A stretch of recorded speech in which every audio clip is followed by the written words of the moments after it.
Buenos días a todas y a todos. Continuamos en este curso sobre el mundo de Carlos V, la mujer en la Europa renacentista y en el Nuevo Mundo.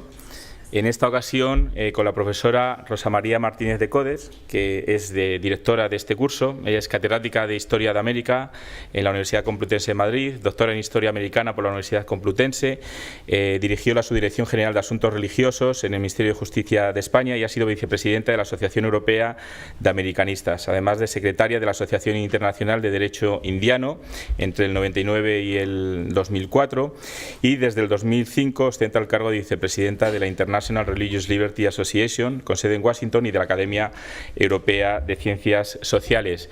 Entramos con su ponencia en un ámbito que además ella domina muy bien, que es el ámbito de lo religioso, por un lado, el ámbito americano, y ha titulado su ponencia Del culto al mito, Nuestra Señora de Guadalupe, un título que se presenta muy sugerente, pero antes de darte la palabra, Rosa, te quiero agradecer una vez más en público tu participación, la dirección de este curso, que no es el primero que diriges sobre el tema de Carlos V, y sobre todo tu implicación con la Fundación Academia Europea Iberoamericana y Este. Muchas gracias y la audiencia es toda tuya.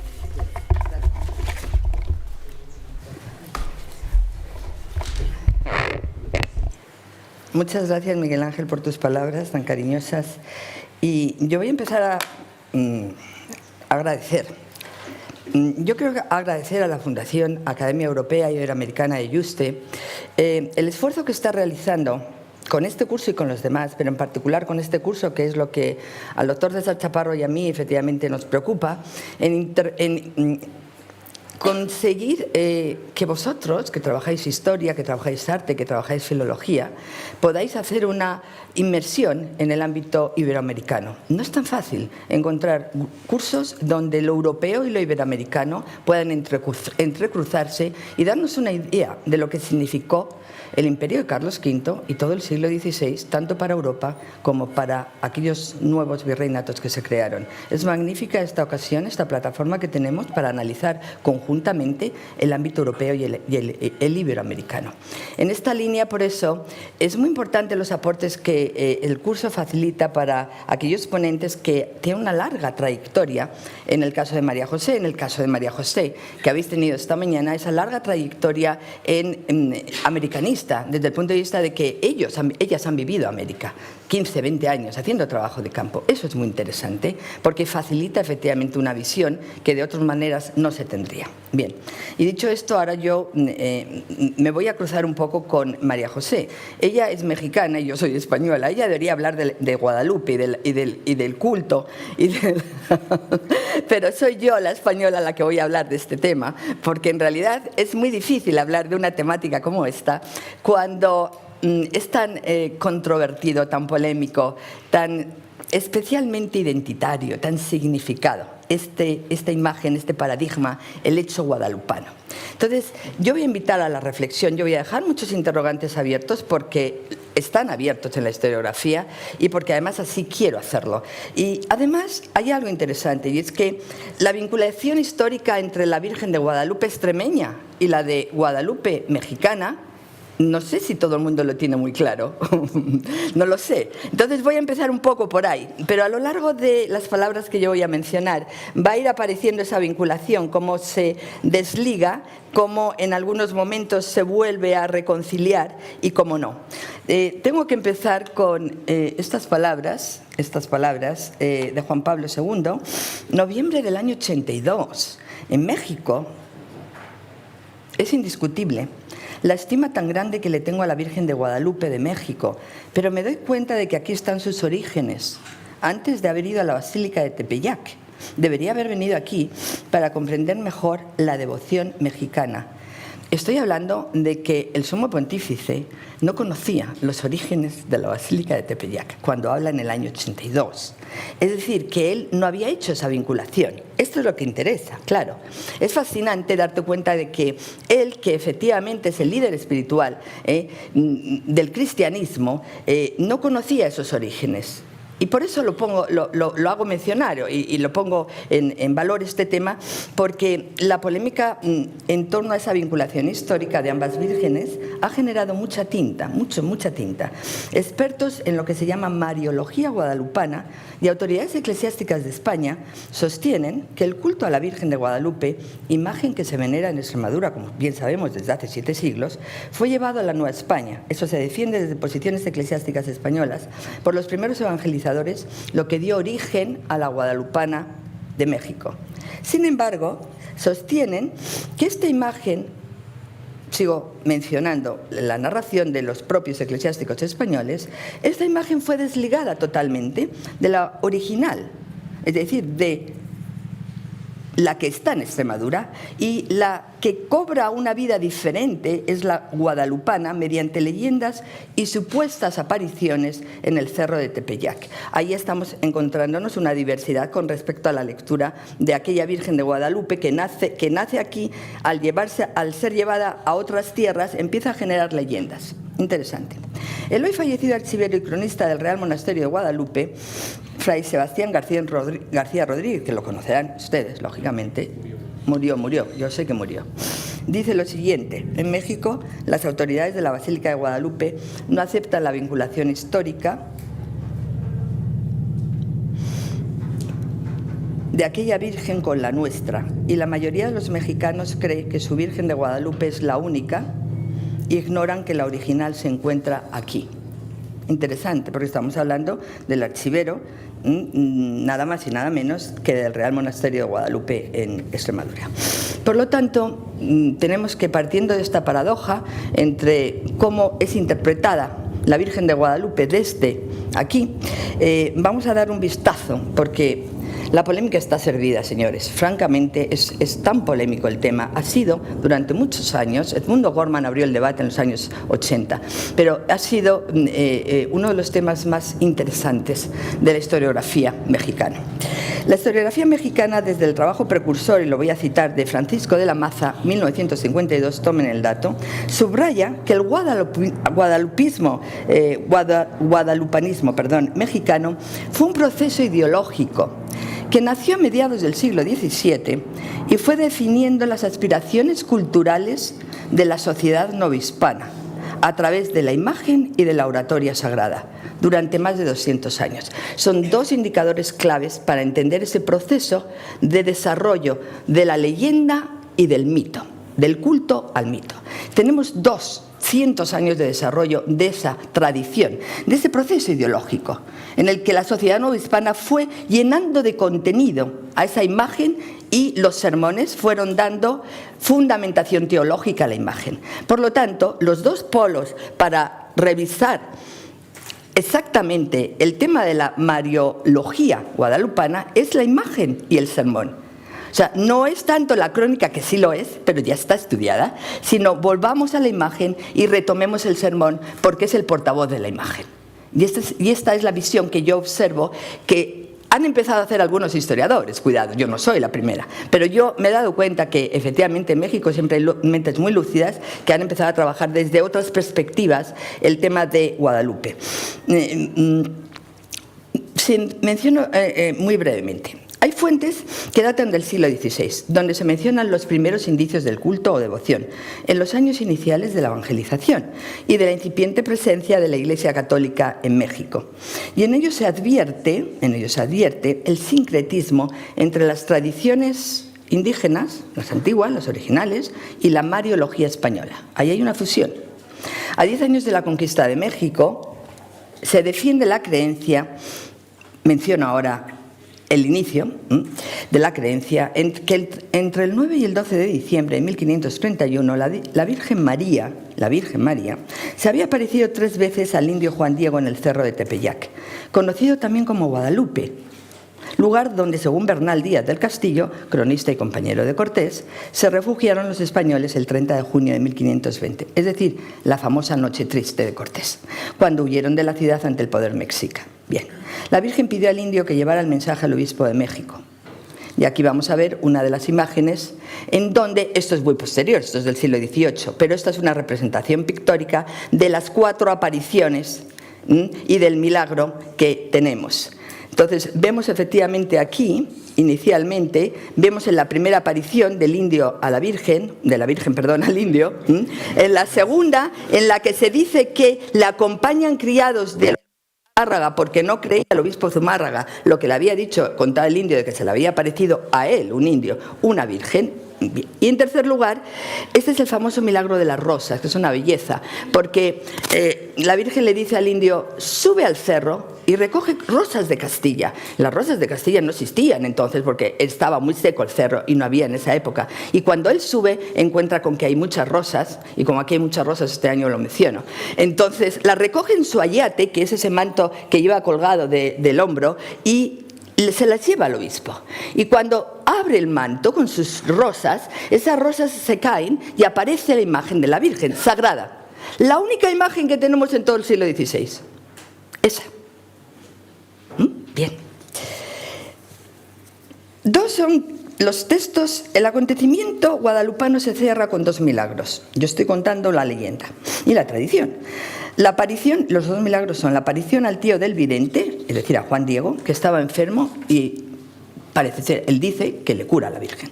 Y el milagro de la impresión de la imagen que acabo de narrar en el ayate, en la tilma de Juan Diego en presencia del obispo. Bueno, esta sagrada imagen, digo, es la que se venera en la insigne nacional Basílica de Santa María de Guadalupe. Es la imagen original, eso es lo que se defiende en la tradición y en la historiografía mexicana, en la Ciudad de México. Vamos ahora a los textos históricos. Hay dos textos históricos que han tenido gran repercusión para la historiografía guadalupana en el siglo XVI, en los que se da crédito a la leyenda sobre las apariciones y la milagrosa impresión de la imagen de la Virgen de Guadalupe en la tilma. Me voy a la historia ahora. El más antiguo pertenece a la tradición indígena, y ahí lo tienen ustedes. Es el Iningüey Tlahuitzotlin. Yo no sé náhuatl y por lo tanto mi pronunciación no es muy correcta. Pero este texto se traduce como el gran acontecimiento con que se apareció la señora reina del cielo Santa María. No hay mención al nombre de Guadalupe, Santa María. Entre los que se encontraba el conocido texto, y aquí sí lo conocerán ustedes, Nicamopoua. El Nicamopoua es una de las tradiciones básicas donde se recoge en náhuatl todo el proceso de aculturación de la población indígena en el virreinato de la Nueva España. Este Nicamopoua en realidad lo que hace es recoger la tradición oral, porque no había otra cosa. Bien, ahí recoge la tradición oral y se atribuye, esto es lo interesante, al sabio indígena Antonio Valeriano. Se publica por primera vez, según dicen la revisión historiográfica que se ha hecho, por Luis Laso de la Vega en 1649. Es decir, la tradición oral, es lo que quiero marcar, se prolonga desde el aparicionismo, que es 1531, o la aparición de la Virgen, hasta 1649. Este texto no se conoce. Luis Laso de la Vega se supone que fue el primero que lo publicó. Edmundo O'Gorman, dice lo siguiente. Dice, bueno, Valeriano, que fue el indio indígena cristianizado, fue el inventor del guadalupismo mexicano y elaboró el texto en 1556, poco después de que esa imagen que aparece en el ayate hubiera sido puesta en la ermita. Zumárraga guarda la imagen, la pliega y supuestamente unas semanas después lo lleva a un santuario de Tonatzin, que era la diosa, una de las diosas del conjunto de dioses que los mexicas adoraban. La lleva a ese santuario y se produce una sustitución, según dice O'Gorman. Bien. Miguel León Portilla, otro de los grandes nahualtecas, hay que mencionarlo, avala también a Valeriano como escritor del relato, por conocer numerosos textos de la antigua tradición indígena. Claro, piensen ustedes que la lengua dominante era el náhuatl, el siglo XVI. Que claro, cuando hablamos de los españoles pensamos que eran millones. No, era ni el 10% de la población. Es que estábamos dentro de un mundo indígena en donde la lengua no era el castellano. Eso es lo que hay que entender para entender este culto, porque si no, no entendemos nada. Más recientemente, el historiador norteamericano Stafford Poole. Bien, y aquí voy a mencionar a estos dos textos, Nuestra Señora de Guadalupe Bien, esto causó una gran conmoción y luego Richard Neville también, otra conmoción en el ámbito historiográfico, porque al fin y al cabo eran dos historiadores reputados, pero procedentes no de tradición española, sino de tradición Neville, teólogo alemán, y Poole,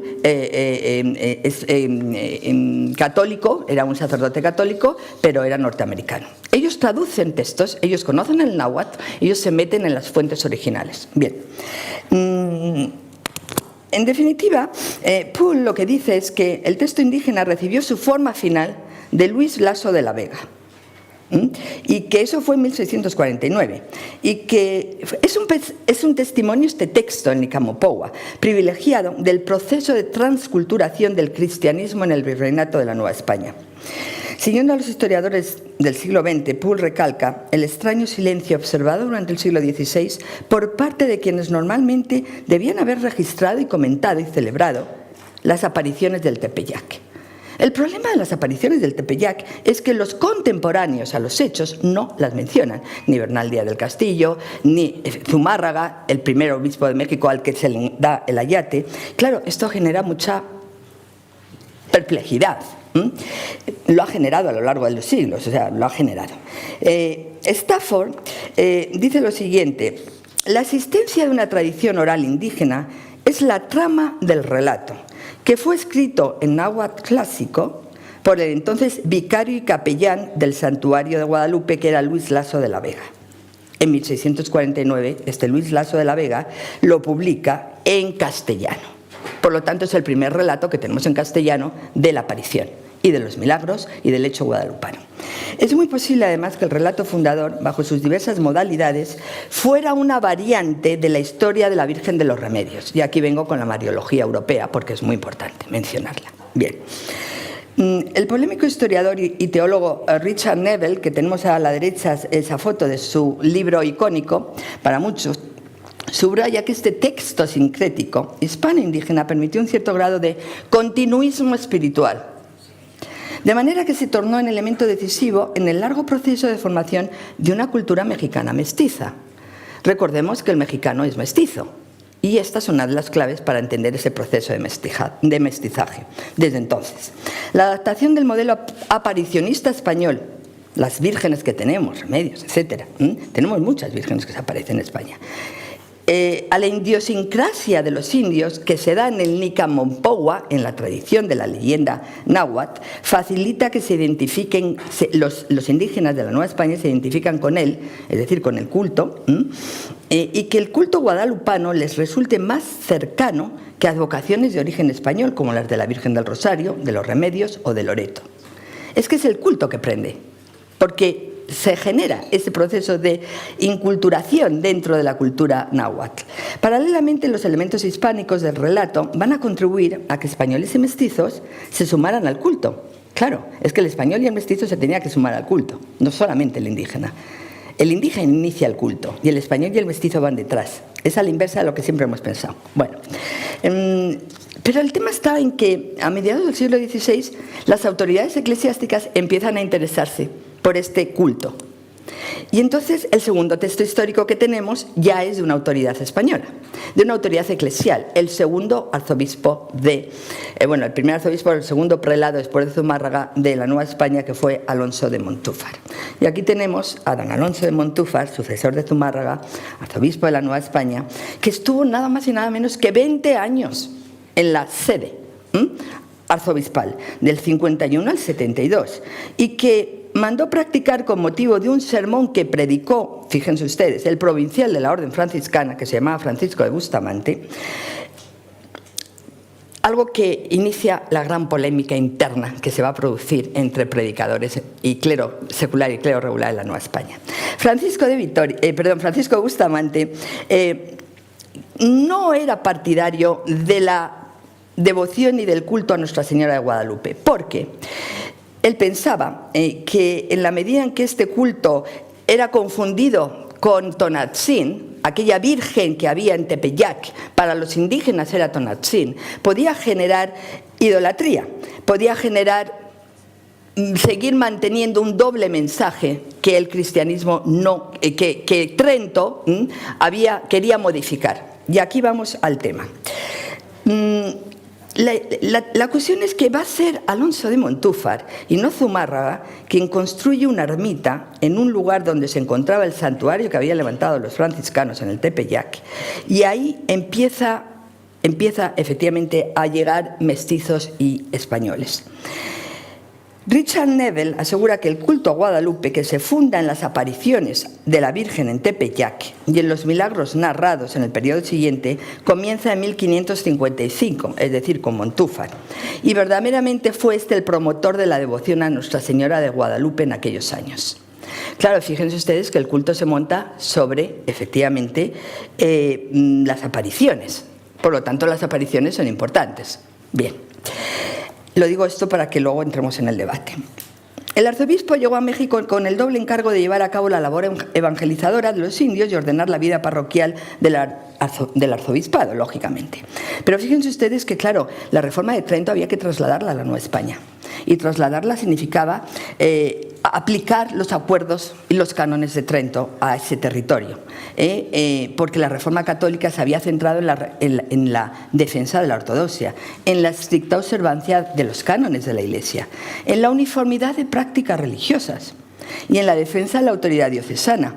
Había que fortalecer el culto y el ceremonial litúrgico y la promoción de las imágenes sagradas y la exaltación de la Virgen María. Y aquí entra la mariología europea. Y la veneración a sus advocaciones. La Virgen María es evidentemente única, pero las advocaciones, como sabemos, son múltiples. Bien, en este contexto se comprende mejor que el episcopado novohispano apoye la nueva devoción mariana del Tepeyac. Bien, la polémica entre Montúfar y Bustamante refleja las tensiones que rodean el culto a las imágenes sagradas en el siglo XVI. Y ahora comento un breve impasse sobre esto. Los franciscanos, en consonancia con la filosofía Christi y el movimiento humanista, pugnaban por liberarse de las obligaciones rituales, por volver a una religiosidad más espiritualizada, centrada en la figura de Cristo. Eso lo tenemos en muchos ejemplos. Ajena a imágenes, milagros y prodigios. No eran partidarios de los milagros y de los prodigios, no eran muy partidarios. Más bien todo lo contrario. El clero secular posttridentino entendió que para desarraigar ídolos y creencias paganas era importante generar una devoción, dándole al santuario prehispánico un sentido milagroso, dentro de los parámetros católicos que pudieran sustituir a las deidades prehispánicas. Por lo tanto, el provincial, Bustamante, franciscano, decía que la devoción podía derivar en idolatría. Y eso no frenó al arzobispo, no obstante, Montúfar dijo, yo no estoy de acuerdo, sacó efectivamente un texto en contraposición a, y como era el arzobispo, ganó, efectivamente, sus instrucciones ganaron. Y a partir de ahí vamos a ver la imagen en el culto guadalupano. Llama la atención que el siglo XVI no conociera ninguna imagen de la Virgen de Guadalupe, excepto el original, del ayate sagrado, y que tampoco conociera el siglo XVI ningún texto o sermón que autorizase el portentoso milagro de la aparición de la imagen de Nuestra Señora de Guadalupe. Por lo tanto, nos tenemos que ir al siglo XVII a ver dónde están esas huellas, en la pintura y en la literatura homilítica, porque no hay otra forma de entenderlo. El culto a la imagen de Guadalupe se convierte, a partir de la segunda mitad del siglo XVII, en la advocación predilecta de los criollos, lo cual nos obedece para entenderlo en el contexto de muchas otras imágenes marianas. Las imágenes eran veneradas por los milagros que supuestamente realizaban o la protección que ejercían, lo que atraía la llegada de devotos a los santuarios. Claro, una imagen que hace milagros atrae, evidentemente. David Braden, que es otro de los grandes historiadores del siglo XX y también del XXI, pero es uno de los que primero se metió a trabajar en los sermones. Él decía, tiene una preciosa obra que se llama Mexican Phoenix, Nuestra Señora de Guadalupe, Imagen y Tradición, está traducida al español. Es un británico que efectivamente fue uno de los más guadalupanos que yo he conocido en la vida. Bien, él decía que la justificación para el culto de imágenes marianas fue dada por el franciscano Beato Amadeo de Portugal, quien en su obra profética Apocalipsis Nova defendió que la Virgen estaba presente en las imágenes que la representaban, de igual manera en que Cristo estaba en la Eucaristía. Fíjense ustedes en el mensaje, que es fascinante. Defensor de la Inmaculada Concepción, este Amadeo de Portugal, su pensamiento mariano fue aceptado por los hermanos franciscanos. Por los hermanos dominicos más tarde, y luego por los jesuitas en el México del siglo XVII. Por lo tanto, si pensamos en esto, empezamos a darnos cuenta de que el culto de Nuestra Señora de Guadalupe en México va a ser expresión de la eficacia de la imagen, a ambos lados del Atlántico. Porque Juan Cuadrillo, que es uno de los grandes historiadores del arte, dice: el tópico y sus representaciones eran fruto por igual de la imaginación y la fe de una legión de predicadores y artistas que, junto con el peregrino devoto, ha sido el agente más decisivo en la propagación del culto. Es un ejemplo de propagación de culto. Claro, predicadores que llevaban la imagen y que en sus sermones reiteraban los milagros de la imagen y que han hecho suya cada mutación semántica y poética de esta sagrada imagen. Fascinante, pero así es. La Virgen de Guadalupe, y ahora vamos a ver un poco de la Virgen. Muchas personas cuando la ven dicen siempre es la misma. Bueno, es la misma porque la sagrada es la importante y las que son copias de la sagrada tienen que reflejar lo más posible, lo más verídicamente al original, para incorporar el carácter sagrado de la imagen. Claro, es que eso a uno le choca, ¿no? Porque siempre está representada de la misma manera. La Virgen Guadalupe queda acuñada de forma invariable tal y como aparece en esta estampa en el ayate. Un cúmulo de nubes, bueno, las nubes aquí no se ven muy bien, pero son estas blancas que hay aquí, ¿vale? Alrededor, cúmulo de nubes. La corona rodeada de los rayos, ahí la tienen ustedes. Viste una túnica rosa, claro, en el original, esta túnica rosa es la rojiza que ven ustedes, ¿bien? Y un manto azul decorado con estrellas que le cubre la cabeza, hasta arriba, el manto azul de las estrellas. Ahora ya tiene esa imagen en la cabeza, bien. Se apoya sobre la luna, fíjense abajo, en los pies. Se apoya sobre la luna y en cuarto creciente, fíjense en la luna, y esa luna está sostenida por un ángel que tiene alas de color distinto, color rojo, azul y amarillo. Sus rasgos más distintivos es su tez morena, como la de los naturales, pero tiene facciones europeas. Es María, es la Virgen María, es la Virgen María europea, es nuestra Concepción, es la Inmaculada Concepción. Bueno, ahora vamos a eso. El tipo iconográfico deriva de la Inmaculada Concepción. Antonio Valeriano, fijaron, 1556, el que recoge la tradición náhuatl y supuestamente escribe el Nicamopogua, dijo lo siguiente: en realidad es una Inmaculada India, la Guadalupe. Para la Virgen de Guadalupe se importó, dice él, el nombre de una Virgen célebre la Madre Patria, el nombre, y de otro la imagen de la Inmaculada Concepción forjada en la España de la Contrarreforma. Lo dice todo en esta frase. O sea, es genial la frase porque realmente sintetiza el sentido de la imagen.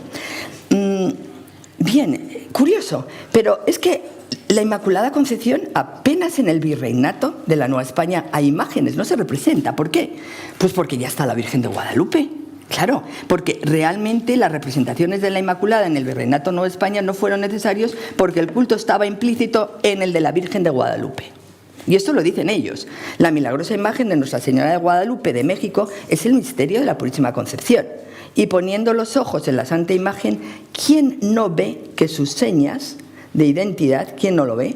¿Quién no ve que estas señas de identidad son efectivamente todas las de la Concepción? Bueno, vamos a ver más imágenes. La iconografía de la Virgen de Guadalupe es de indudable ascendencia apocalíptica, lo que avala la tesis que la vincula a la Inmaculada Concepción. Eso también hay que decirlo. Bien. Desde el Concilio de Trento, la doctrina inmaculista quedó asociada al tipo apocalíptico descrito por San Juan. Y por lo tanto, ahí se encuentran todos los elementos que aparecen en la Mariología europea. Se encuentran. Y hay una magnífica exposición que tuvo lugar en el Centro Cultural de Arte Contemporáneo de la Ciudad de México en noviembre del 87-88 con el catálogo de la exposición de imágenes guadalupanas. Era fascinante. Se hizo un catálogo de imágenes guadalupanas que recogen la tradición flamenca también de esta imagen inmaculada. Bien, la más antigua e innovadora representación pictórica es la realizada por el español Baltasar de Echave Orio en el año 1606 y realizada sobre una tabla. Esta es la tabla, 1606, es la primera imagen en tabla, ¿vale?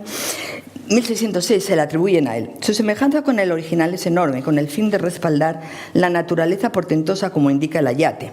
Su importancia radica en que se anticipa esta imagen de 1606 4 décadas a las primeras obras impresas con las apariciones. La imagen precede al texto. Es interesante. Por otra parte, hay numerosos historiadores que han apuntado a una posible conexión con la imagen Araboy de Nuestra Señora de la Concepción, que se conserva en el coro de la iglesia del Santuario Extremeño. Y aquí hay, efectivamente, esta es la del coro del Santuario Extremeño. Ustedes la conocen. Se trata de una escultura en madera que representa a una virgen gótica apocalíptica con el niño en brazos. Luce corona, se apoya sobre una luna menguante y es sostenida por un angelito y rodeada de rayos. Claro, uno dice, bueno, pues tampoco tuvieron que ir muy lejos para copiar, porque estaba en el coro de, efectivamente, santuario de Extremadura. Bueno, por lo tanto, hay numerosos historiadores que opinan que esta influencia, esta imagen a su vez está tomada de las imágenes flamencas que había en Europa previamente. En el siglo XVII, fíjense, la pintura novohispana tuvo una función más devocional y social que artística. Y por lo tanto, todos los artistas virreinales la van a incluir, este modelo retomado, reforzado, la van a incluir en sus repertorios. Y aquí ya viene, esto ya es de mediados del XVIII, fíjense, cómo se incluyen en 4 medallones, que es interesante, cómo se incluye efectivamente el juego de las apariciones en torno a la Virgen del Tepeyac. Es interesante porque cuando analizas el proceso de construcción de la imagen estás viendo cómo estos medallones no aparecen inicialmente, van apareciendo con el tiempo. Claro, bien.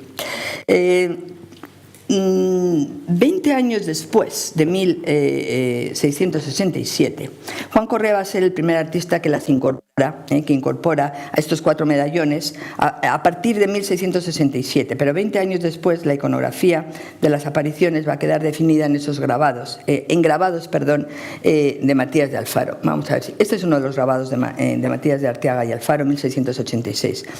Este está ilustrando la obra de La Felicidad de México, de Luis Becerra. Y ahora paso a contar la importancia del sermón. Bueno, y una última más, para que ustedes vean cómo va ganando riqueza la Virgen barroca. Porque aquí la tenemos ya con flores, ya la tenemos rodeada, efectivamente. ¿Por qué la decoración de flores?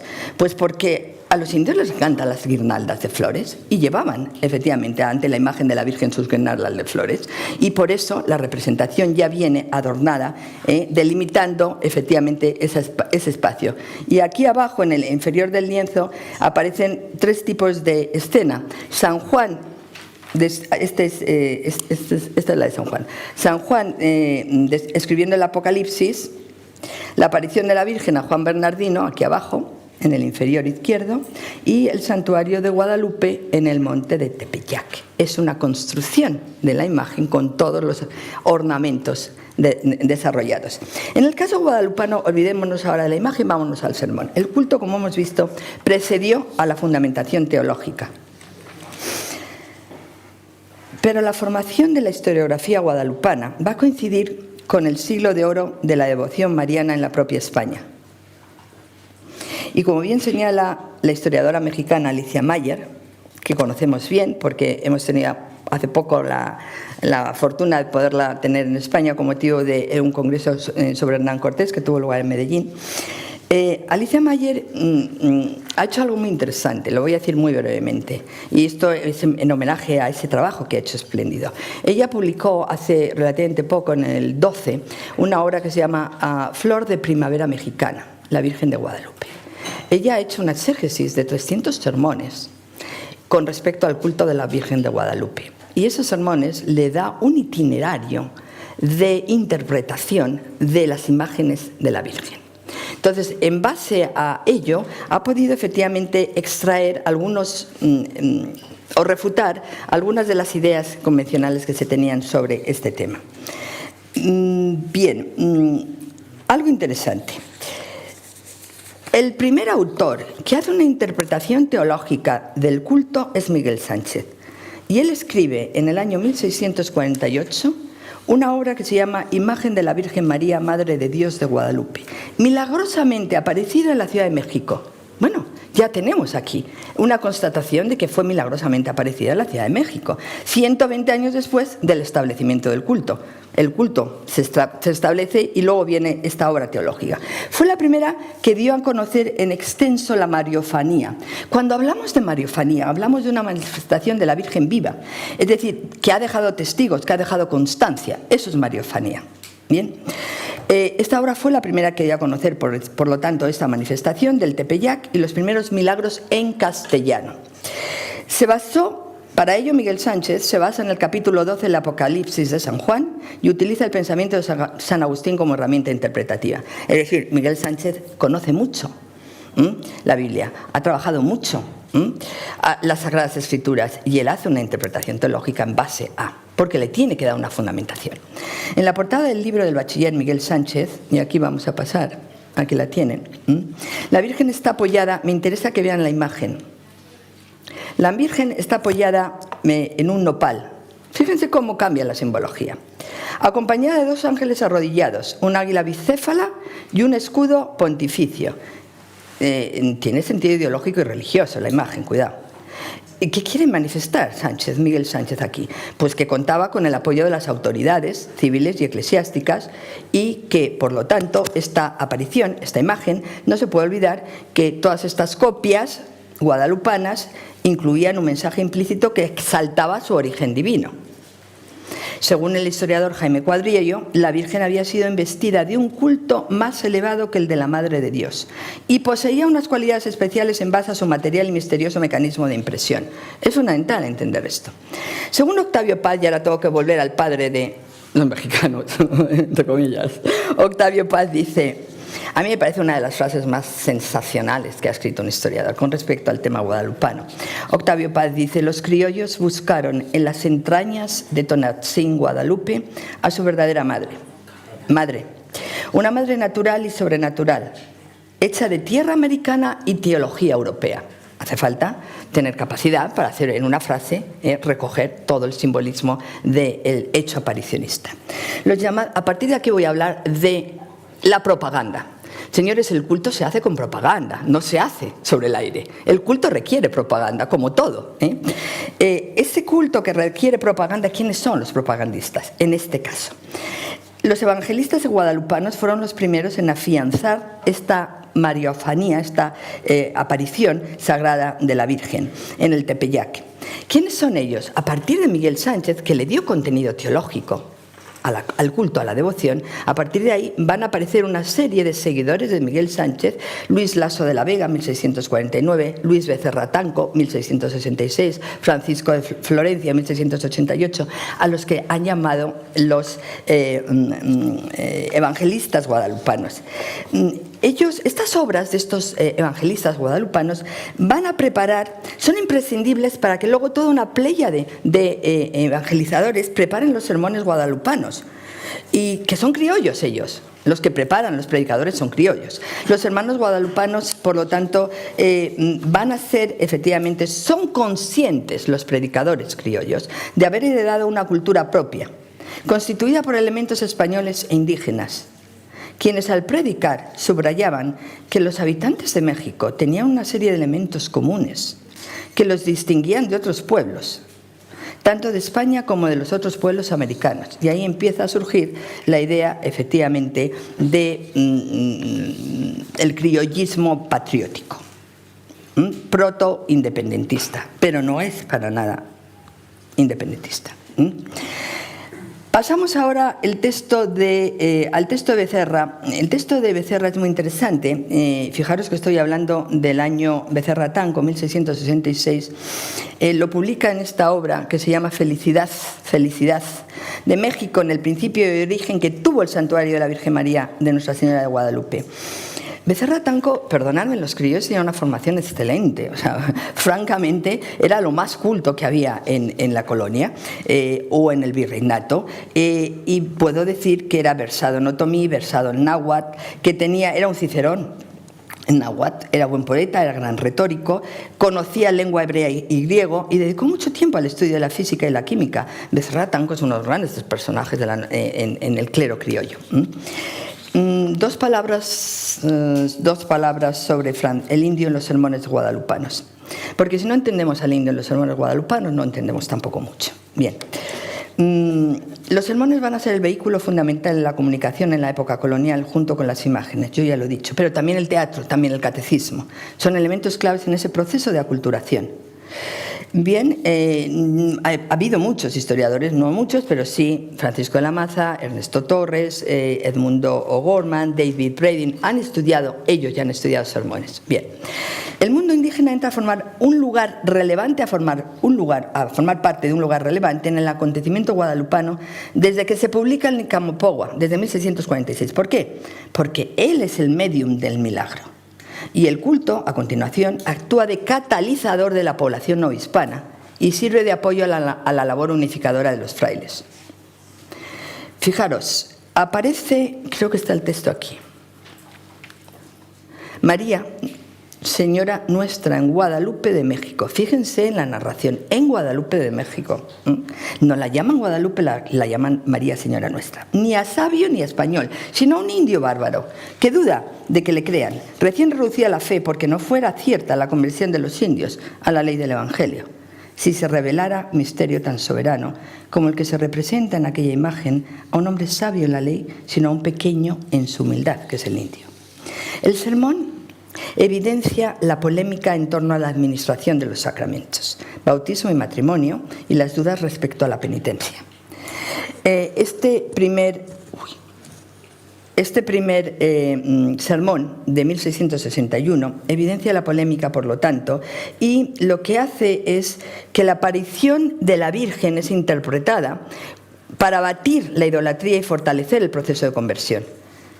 Y de este modo es la manera más importante o más adecuada para convertir a la población indígena e inculturarla. Bueno, la verdad es que este proceso de inculturación fue muy largo.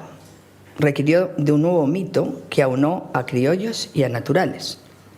Y, evidentemente, mulatos y mestizos. Es que América no solamente son españoles, mestizos e indígenas, es que hay mulatos, es que hay mucho negro. Es que la América negra no se menciona, pero existe, y existe siempre. Bueno, y eso habría que verlo en otro momento, otro tema. La presencia del indio en la retórica sagrada evidencia la toma de conciencia del ente americano, así como la incorporación de los naturales de las Indias a la conciencia occidental cristiana, y ahí importa. Se están incorporando a la conciencia occidental cristiana. La retórica indigenista del siglo XX ha promovido una narración. Ahora paso a un salto en la actualidad, porque quiero que veáis las dos imágenes. La retórica indigenista actual del siglo XX ha promovido una narración utópica del acontecimiento guadalupano como un estímulo positivo para los indios oprimidos, a quienes se les condujo a una fusión solidaria con europeos y mestizos y a la identificación con el emblema de la Virgen. Esto es una versión, señores. Luego hay otra. Los sermones, yo me voy a los sermones, ofrecen otra interpretación. El culto guadalupano forma parte del sentido ecuménico y reformista hispano o hispánico, que buscaba incorporar a los indios a la Iglesia Cristiana Universal. Había que generar una iglesia en Indias. El mito promovió la devoción común a las manifestaciones católicas y en particular a la Virgen de Guadalupe. Por lo tanto, a partir de aquí podemos hablar que los sermones nos van a remitir constantemente a la idea de una nación criolla, de la Nueva España, como paraíso colmado de bendiciones. Y es muy bonito ver en los sermones, es muy interesante la retórica del púlpito, insiste en el carácter de virgen criolla, oriunda de la tierra, feliz pueblo de Guadalupe, rosa indiana, nuestra mexicana Azucena, así se la llama a la Virgen. Se observa en todos estos literatura homilética un sentimiento de ambivalencia del criollo, porque el criollo exalta las bondades de la patria, pero a la vez es súbdito obediente de la corona española, es criollo. Y por lo tanto, evidentemente, forma parte de esa diferenciación con respecto a yo amo a mi patria, pero yo tengo, efectivamente, soy súbdito obediente de una corona. Fueron los miembros de la Compañía de Jesús los más dinámicos en el fervor guadalupano y quienes más contribuyeron a que la devoción se extendiera a otras provincias novohispanas, al norte y fuera de España. Y yo tengo que decir que esta es la idea, fíjense ustedes, aquí qué interesante, esa unión de criollos indígenas con respecto al culto. Ese mestizaje que hay en esta imagen, que es fascinante, ¿no? Porque no me puedo parar mucho, porque si no, no voy a decir el final de lo que quiero decir, pero realmente recoge perfectamente el juego de ese mestizaje, que es tan difícil reconocer hoy en día en México, no sé por qué, pero es difícil. Bueno, voy a decir algo interesante, porque tengo que pasar algunas cosas, pero bueno. Me voy a ir a las conclusiones. El análisis de los fundamentos históricos convincentes de uno de los mitos marianos más apasionantes deja muchos interrogantes sin contestar. ¿Eso significa qué? Eso significa, bueno, aquí tenemos otra alegoría de la Virgen y ya voy a... No, me estoy yendo. Aquí. Fíjense cómo a principios del proceso independentista la Virgen es un símbolo de Hidalgo, cuando lleva el estandarte. Pero Iturbide también está ahí, es el primer emperador. Bien. Entonces, aquí hay un intento en esta imagen de consensuar entre las dos fuerzas, la regalista que apoyaba fuerzas conservadoras y la liberal que apoyaba lo contrario, de poner en valor el mismo mito, el mismo símbolo, Guadalupe. Antes de que la Virgen de Guadalupe a lo largo del XIX se convirtiera en un símbolo fragmentado, porque se ha convertido en un símbolo fragmentado según la lectura que unos u otros le dan, desde el indigenismo o desde fuentes efectivamente eclesiales, entonces nos encontramos con que este mito sugiere muchas ideas. Tengo que poner esto porque me interesa que lo leáis. Esta cita no es mía. Podéis estar de acuerdo o no, pero yo la quiero recoger. La principal fuerza de los mitos consiste precisamente en no tener orígenes ni raíces claros. Claro, Guadalupe tiene esas raíces tan difíciles, esos orígenes tan controvertidos, lo que les permite desarrollarse y transformarse de acuerdo con las necesidades y los deseos de los hombres que los forjan y los necesitan. Claro, es otra síntesis de todo lo que significa el tema. Por último, decir algo interesante. La Iglesia. ¿Qué dice la Iglesia de la aparición y del mito?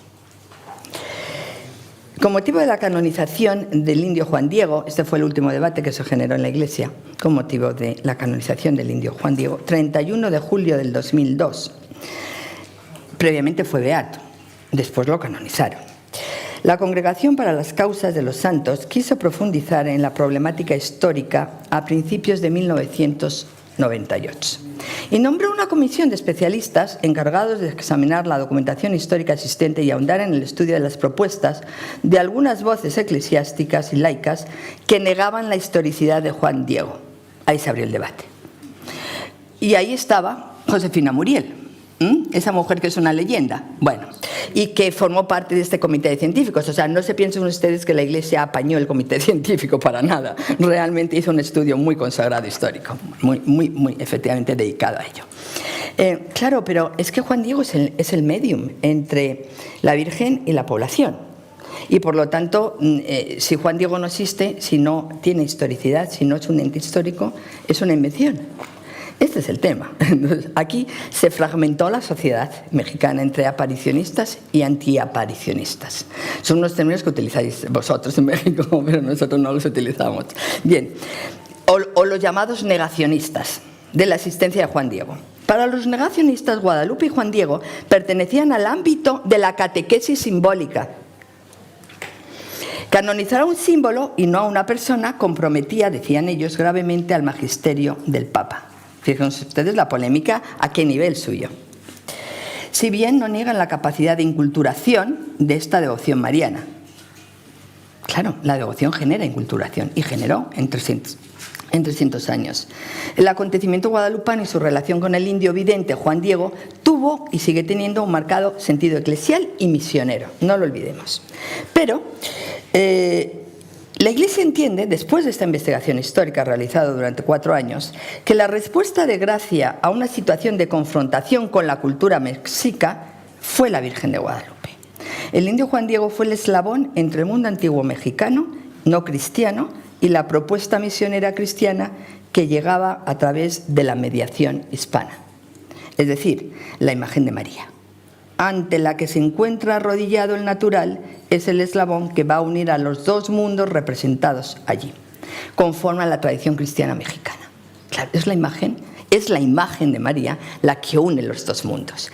Este es el sentido que Juan Pablo II subraya en su segunda visita a México en mayo del 90, cuando él propone al indio Juan Diego como apóstol de su pueblo y mensajero de Santa María de Guadalupe.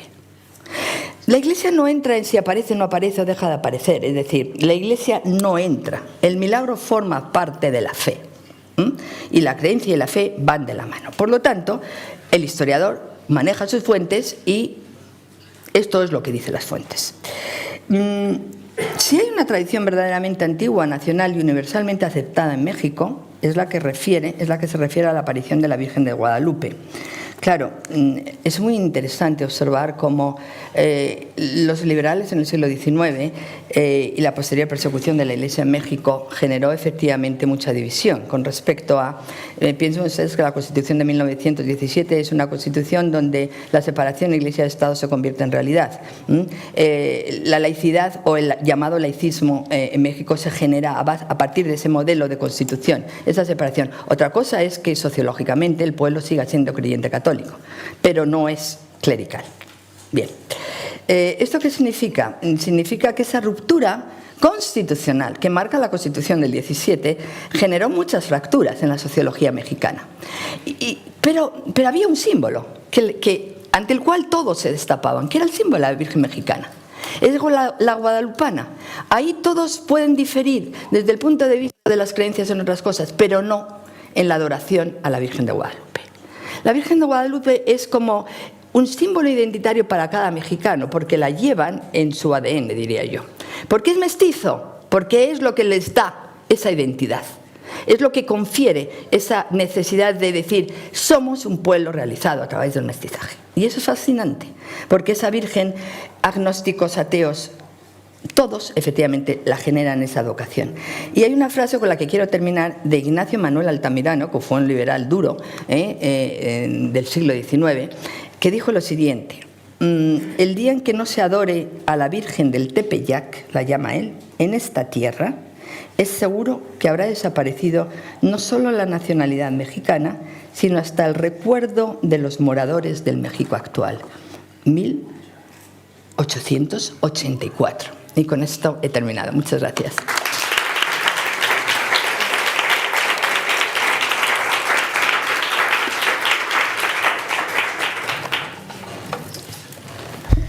Muchísimas gracias, profesora de Codes. Como ya anunciábamos al principio, una ponencia muy sugerente donde hablamos de ese mito, de ese culto, de ese simbolismo, ¿no? Y cómo al final la religión, pero en torno a ese símbolo que has clasificado de fragmentado, con un claro componente religioso, sirve como vínculo de unión entre los dos territorios.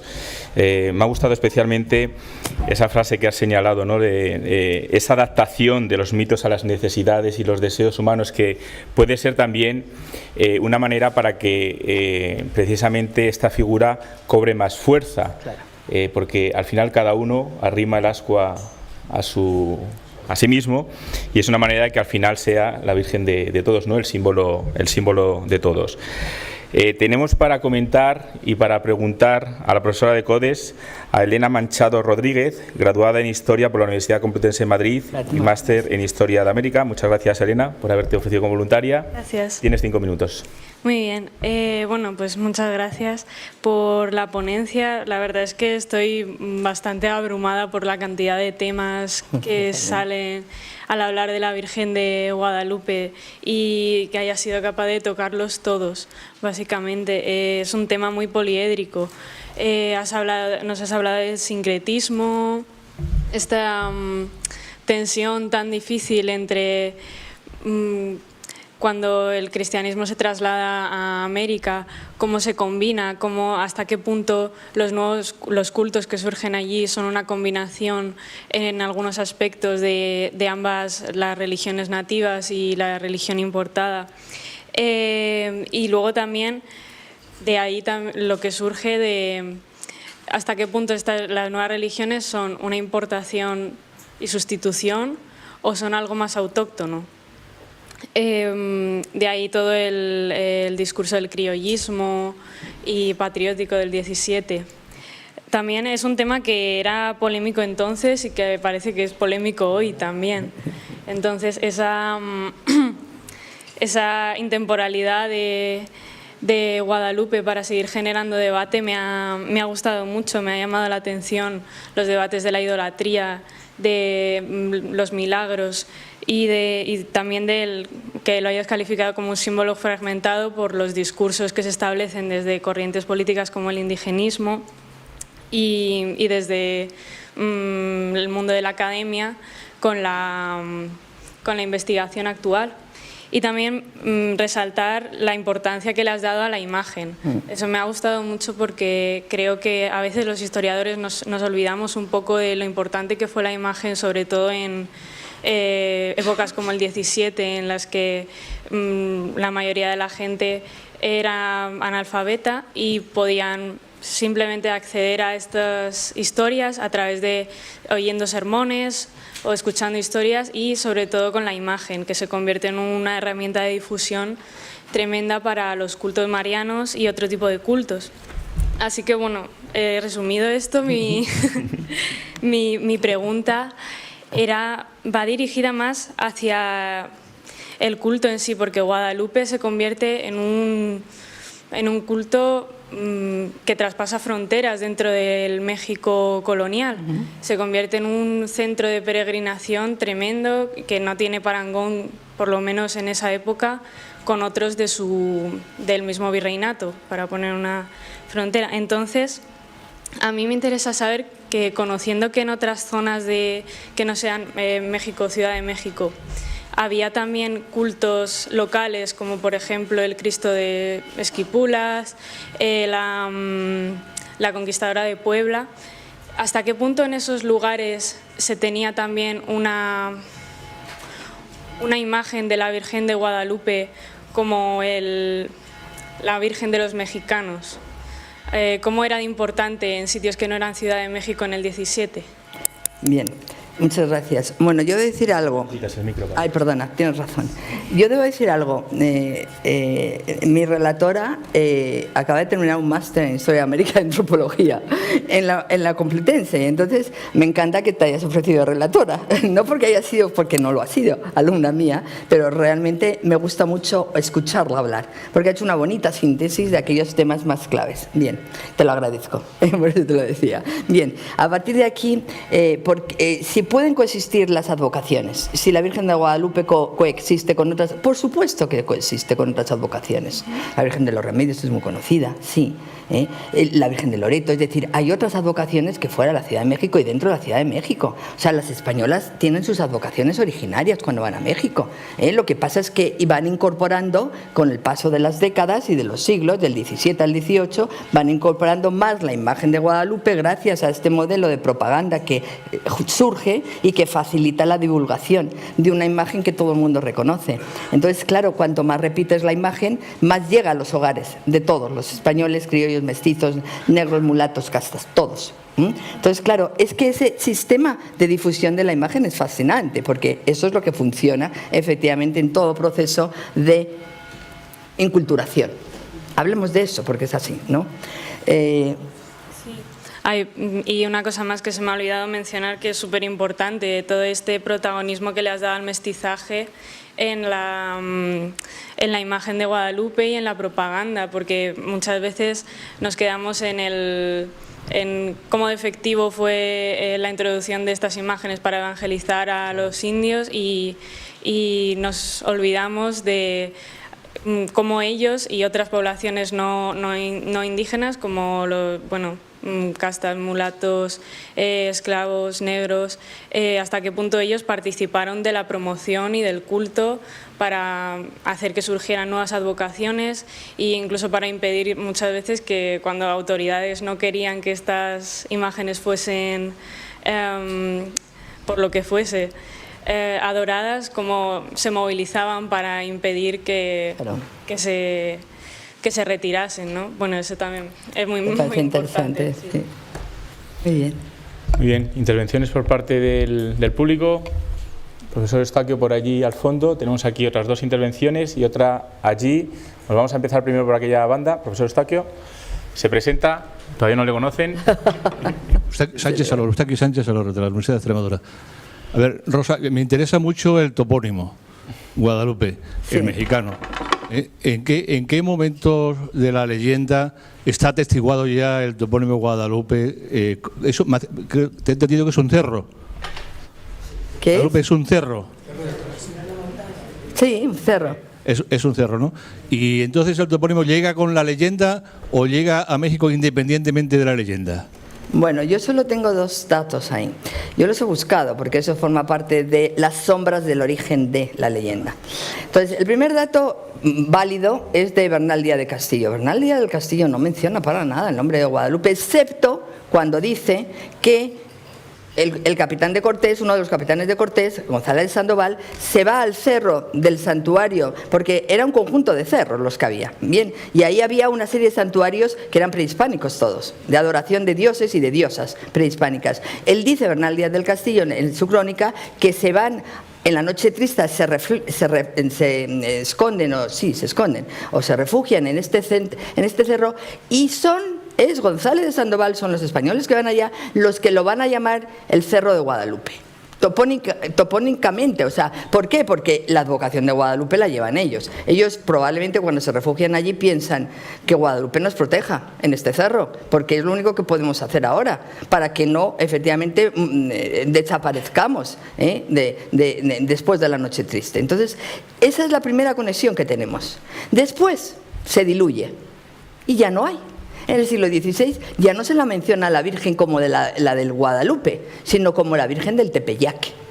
Fíjate cómo la cita que yo he dictado, que yo he dado antes de Ignacio Manuel Altamirano, tradición liberal de finales del XIX, la menciona como el día que no se adora a la Virgen de Tepeyac. Recoge la tradición. La leyenda no menciona a Guadalupe. Entonces, ¿cuándo la Virgen María funciona como Virgen de Guadalupe? Es lo que tú me estás diciendo, ¿cuándo funciona el nombre, no? No, lo que me interesaba era el topónimo, cuándo llega el topónimo y cómo llega. Y entonces eso es una cosa, me parece... Solamente Bernal lo menciona, yo no tengo más pistas. Lo que acabas de decir es una cosa totalmente artificial. Llamarle Guadalupe porque... o sea, artificial porque Guadalupe no significa cerro. No, ya lo sé. No, ya. Claro. Yo ya sé que no significa cerro, pero lo que ocurre es que muchas veces los topónimos, o sea, es decir, los españoles llevamos palabras, términos, y se lo damos a los topónimos. Pero que quiero decir, eso nos sirve quiero decir que el topónimo entra artificialmente con la leyenda. Bueno, es que esas son las sombras de la leyenda. Ya. Claro, esas son las sombras de la leyenda. Cuando se adjudica el nombre de Guadalupe a la Virgen María. Ponlo en esos términos. Claro, ¿en qué momento? Fíjate lo que yo he manejado de las fuentes de los llamados evangelistas guadalupanos. Es Miguel Sánchez el que le da ese nombramiento en la primera que tenemos, en la primera fuente escrita. 1664. Entonces, es evidente que se va construyendo, evidentemente. Primero la leyenda, primero el culto, la devoción, el culto, 120 años. Y a partir de ahí se construye. Lo que me interesa es por qué se llama Virgen de Guadalupe, es lo que me interesaba simplemente, en México. Y era, vamos, cómo había llegado el nombre allí, a México, el nombre de Guadalupe. Pero llega a través de los conquistadores. La leyenda no se parece en llega nada, luego, efectivamente, a través de la tradición y llega de la simbiosis que se produce entre la imagen Tonatzin y la Virgen María. Y en esa simbiosis que se va produciendo en esos 120 años, surge Guadalupe. Es una simbiosis. De ahí surge Guadalupe. Claro, tú quieres un razonamiento expreso y no existe. No existe. Un devoto de Guadalupe. Tú eres devoto de Guadalupe. Algún devoto de Guadalupe lo Pasamos... A lo mejor las mexicanas que tenemos en sala lo saben. Bueno, vamos a ver. Tenemos 2 mexicanas en sala. Creo que la siguiente intervención es precisamente de una mexicana. No sé si dirá algo al tema, pero ¿tenías una pregunta? Hola. No la vamos a meter en el lío de comentarios. Buenos días. Me parece... Sí, preséntate, por favor, porque esto va por cortes y así sabemos. Bueno, soy Nayeli Jiménez, profesora de la Universidad Autónoma de Yucatán y mexicana, evidentemente. Acércate el micro, por favor.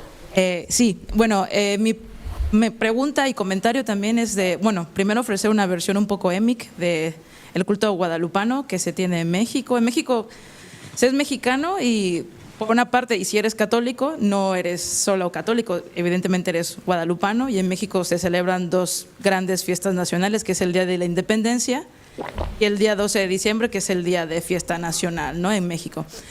Entonces, hay ciertas curiosidades que siempre a mí me han... O sea, yo soy atea, pero me llamo Nayeli Guadalupe, entonces el tema guadalupano está muy metido en mí, no porque yo quisiera, ¿no?, porque está ahí, ¿no? Pero siempre me ha resultado muy, y como arqueóloga que soy, me ha resultado muy curioso siempre ver el origen y esta relación, esta simbiosis entre la madre Tonatzin, que era la madre de los mexicanos antiguos. Como sabemos, Tonatzin es una diosa que engendró, que tuvo 400 hijos que se volvieron en estrellas, ¿no? 400 estrellas. Entonces, aquí es cuando la iconografía de la Virgen de Guadalupe me resulta, más que, bueno, a mí en particular, más que encontrar el origen de cómo, si se le apareció a Juan Diego, si no se le apareció, si fue cuento o no fue cuento, la iconografía en realidad me parece muy interesante, que no sé si lo mencionó en la ponencia, las estrellas que aparecen en el manto son muy curiosas y no sé a partir de qué época, o no sé si desde el principio, no recuerdo bien la imagen. Sí, aparecen desde el principio, aparecen en el ayate. En el ayate, ¿verdad? Entonces es bien interesante esta relación prehispánica de culto mexica, con estas estrellas que aparecen en todo el manto de la Virgen, sobre todo porque la Virgen, la madre de Tonatzin también se le conoce como la que usaba falda de serpientes, ¿no?, la que tiene un faldón de serpientes, y a partir de la cual se da el origen de la, digamos, fundacional de los mexicas, ¿no? Y por eso también me resultó bien interesante la imagen que presentó, creo que era de 1648, donde está la Virgen como que aparece como sobre un nopal. Sí. Tiene detrás de ellas tiene una águila, ¿no? Bicéfala, ¿no?